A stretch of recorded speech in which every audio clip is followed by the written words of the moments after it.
안녕하세요. 크립토 노마드입니다. 비트코인은 여전히 박스권 횡보를 보여주면서 이렇다 할 반등 모멘텀까지는 확인해주지 못하고 있습니다. 비트코인은 39,000달러 전후를 오르내리면서 나름의 다지기를 지속하고 있습니다.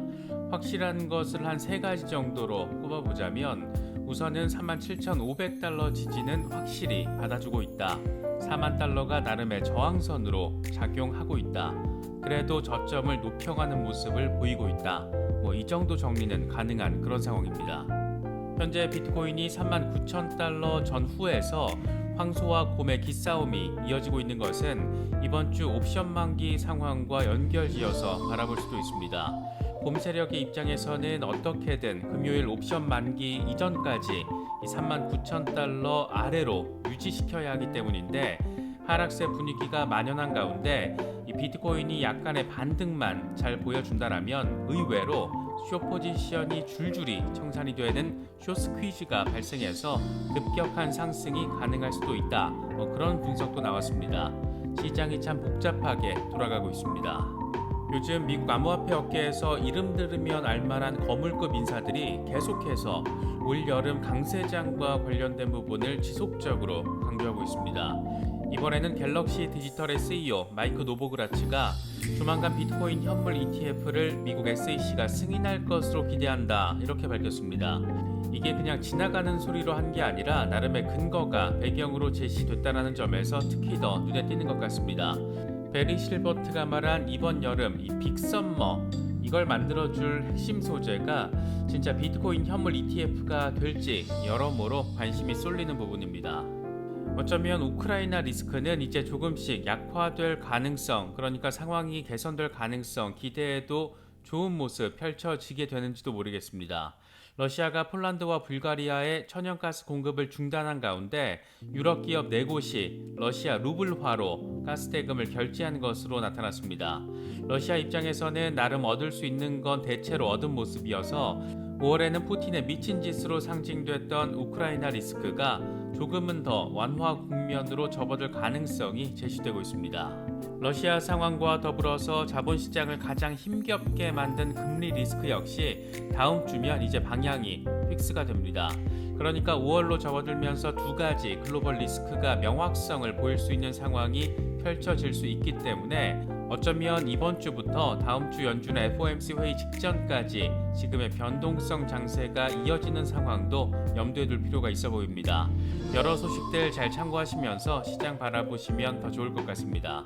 본격적인 시작에 앞서서 좋아요와 구독 또 알림 설정 꼭 부탁드리겠습니다. 영상 제작에 아주 큰 도움 된다는 말씀 함께 드립니다. 그럼 시작하겠습니다. 먼저 비트코인 상황입니다. 비트코인은 큰 변화 없이 39,000달러 전후에서 오르내리면서 박스권 횡보를 확인하고 있습니다. 그나마 추가 후퇴 없이 37,500달러 위에서 지지를 잘 받아주는 건 참 다행이고 4만 달러 심리적 지지를 회복하지 못하고 있다는 점은 다소 아쉽게 느껴지는 부분입니다.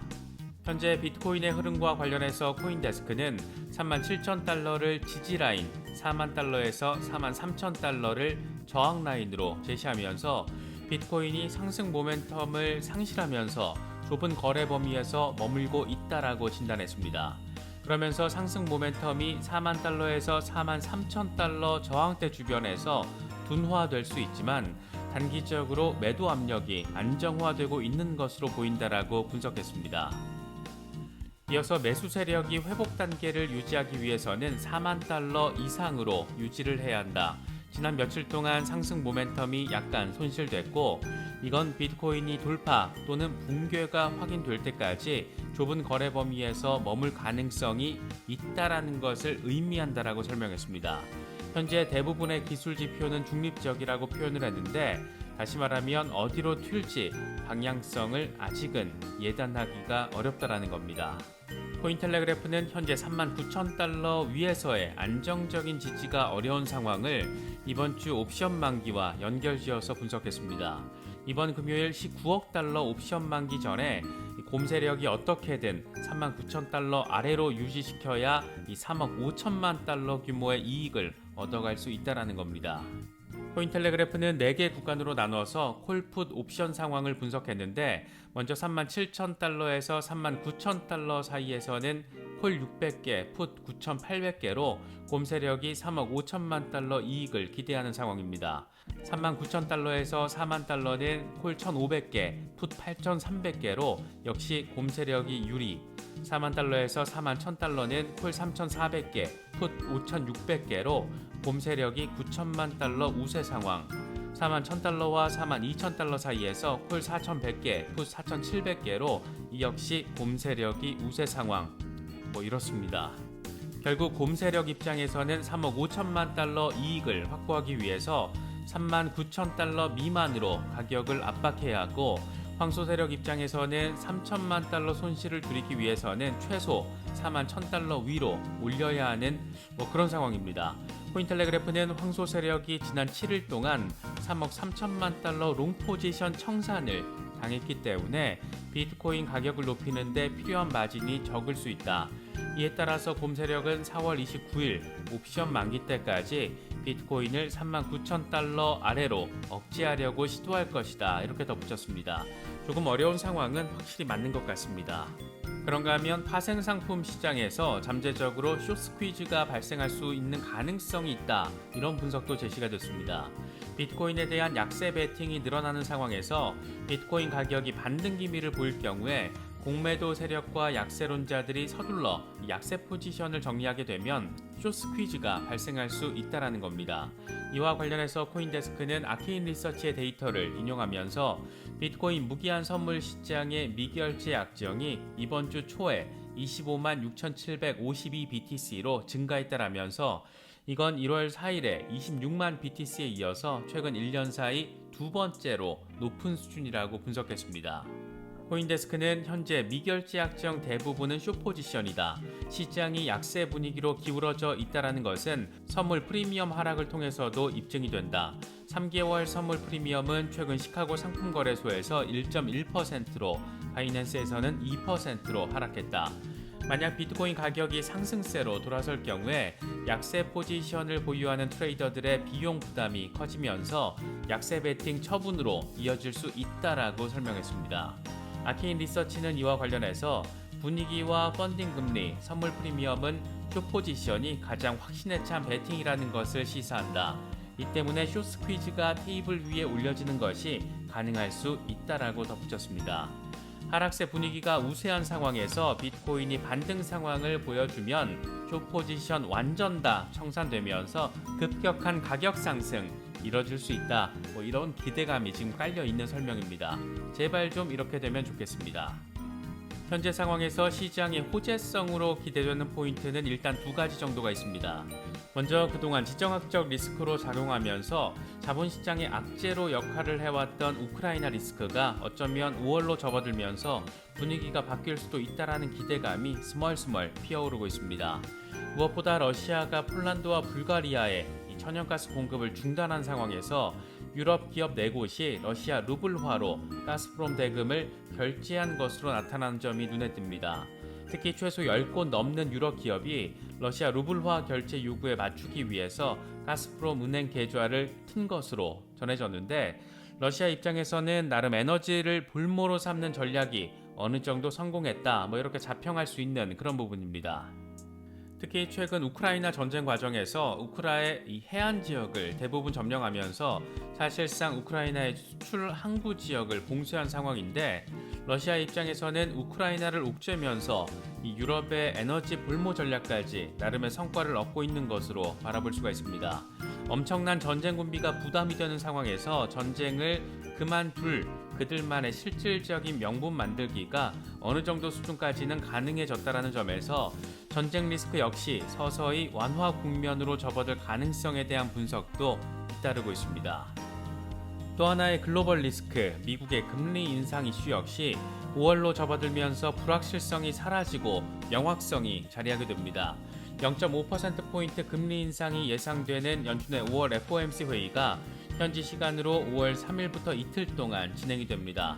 연준이 5월 빅스텝, 6월 양적 긴축 단행, 이 정도 로드맵을 밝히게 되면 이 시장에서는 불확실성이 사라지면서 나름의 안도 랠리가 펼쳐질 수 있는 그런 상황을 기대해 볼 수 있습니다. 다만 일각에서의 주장처럼 0.75%포인트 이 고강도 더 큰 고강도 스텝이 이뤄질 경우에 다시 한번 충격파가 시장에 전해질 수 있는 상황도 염두에 둘 필요가 있어 보입니다. 최근 또 하나 눈에 띄게 등장하고 있는 것이 비트코인 현물 ETF 이슈입니다. 이게 암호화폐 시장 입장에서는 워낙 중요한 이슈다 보니까 관심사가 되는 건 뭐 당연한데, 이번에는 갤럭시 디지털의 CEO 마이크 노보그라츠가 이 비트코인 현물 ETF가 조만간 승인될 것으로 기대한다, 이렇게 직접 밝혔습니다. 그는 게리 겐슬러가 암호화폐 친화적인 의원들로부터 점점 더 많은 압력을 받고 있다. 올해 또는 내년에 비트코인 현물 ETF가 나오지 않을까 생각한다. 겐슬러는 해야 하기 때문에 허용하게 될 것이다, 이렇게 설명을 했습니다. 미국 SEC가 이제 좀 현실적인 압박을 느낄 법도 한 게, 미국 밖의 지역에서는 비트코인과 관련된 ETF, ETP 상품이 너무 적극적으로 출시되고 있고, 이게 또 시장에서 잘 먹히고 있습니다. 이번에는 비트코인과 금을 혼합한 ETP 상품이 유럽에서 세계 최초로 출시가 됐습니다. 스위스의 암호화폐 ETP 제공업체 21shares와 영국의 바이트트리 자산운용이 합작해서 이 상품을 만들었는데, 두 회사는 금의 포트폴리오 해증 파워와 이 비트코인의 강력한 수익에 베팅을 해서 전통적인 금융세계와 신금융세계의 최상의 것을 하나로 묶는 것이 목표다, 이렇게 밝혔습니다. 이 상품의 포트폴리오는 처음에는 금 81.5%, 비트코인 18.5%로 구성되고 매달 비율을 재조정한다고 합니다. 일단 지금의 초기 비율을 보면 수익보다는 안정성에 좀 더 포커스를 맞춘 부분을 느낄 수 있는데, 지금 금융시장의 분위기를 느낄 수 있는 그런 부분이기도 합니다. 시장의 분위기가 흘러가는 것을 보면 마음이 위축될 수밖에 없는 그런 상황인데, 이런 상황에서 나름 도움이 될 만한 그런 멘트도 나왔습니다. 판테라 캐피탈의 CEO 댄 모어헤드가 금융시장 혼란 속에서 투자자의 구명보트 역할을 할 것은 암호화폐다, 이렇게 표현을 했습니다. 그는 다음 경기 침체 때 투자자가 의지할 수 있는 유일한 안전자산은 바로 암호화폐다. 암호화폐는 금융시장에서 혼란에 직면한 투자자의 구명보트다. 암호화폐 시장은 긴축 통화 정책에 대한 고유의 탄력성을 갖게 될 것이다. 암호화폐는 금리와 완전히 분리돼야 한다. 그때 주식시장과 완전히 분리될 것이다, 이렇게 강조했습니다. 사실 이 시점이 비트코인 현물 ETF 출시 시점과 상당히 맞물려서 진행이 될 가능성이 높기 때문에 비트코인 현물 ETF가 언제쯤 출시가 될지 여부는 초미의 관심사가 될 수밖에 없는 그런 상황이라고 바라볼 수도 있습니다. 요즘 시장 돌아가는 것을 보면 어디다 장단을 맞춰야 할지 참 어렵게만 느껴지는 것 같습니다. 일각에서는 다음 주 연준 FOMC 회의 전까지는 지금 같은 박스권 횡보가 불가피할 것이다, 이런 분석도 계속 나오고 있는데, 그만큼 시장이 불확실성에 대해서 예민하다라는 점을 느낄 수 있는 부분이기도 합니다. 바꿔서 말하면 다음 주가 되면 어느 정도의 확실성이 자리할 수도 있는 만큼 여러 소식들 잘 참고하시면서 시장 바라보시면 더 좋을 것 같습니다. 이번에 준비한 영상은 여기까지입니다. 영상이 도움이 되셨다면 좋아요와 구독 또 알림 설정 꼭 부탁드리겠습니다. 영상 제작에 아주 큰 도움 된다는 말씀 함께 드립니다. 언제나 성투하시기를 기원하겠습니다. 시청해주셔서 감사합니다. 지금까지 크립토 노마드였습니다.